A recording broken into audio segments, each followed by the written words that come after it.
Tayo ngayon para magbigay ng pang-load lang to mga idol, pang-load lang So ayan, nilapag ko na ngayon kung saan ko nilapag yung ating pang-load lang yun, pang-load.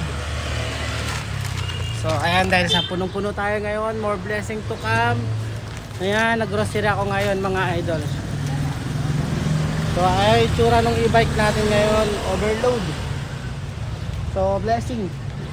Kahit medyo mabigat, at least blessing pa rin yan dahil katuwang natin sa hanap buhay. May tao pala dyan.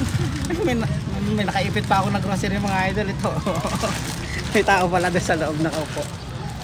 So ayun lang ha mga idol, meron akong iwan na munting regalo lamang dito sa area na to.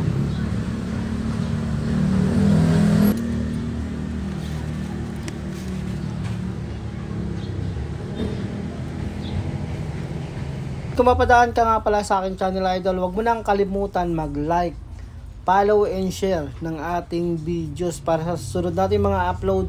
Makikita mo kung saan tayo mag-iiwan ulit. So ayan, konti lang naman yan idol, pang-load lang yan, pang-load. So ayan, nakatago na siya ngayon dito sa likod ng poste mga idol. So ito yung poste.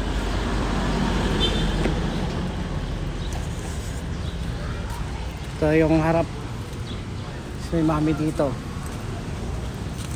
Ayun yung dalawang poste na yan mga idol Ang ganito sitwasyon ko, nakatangkasa na yung paa. Kaipit, ganyan. Kasi punong-puno na, may bigas. Then may box pa sa ilalim, carton, seso, lachan, mineral, kompleto na yan. So yung kasama ko ito, ipit na sa loob. So tara, uwi na tayo dahil naiwan na natin yung munting regalo natin dyan. Pang-load lang yan mga idol pang-load lang.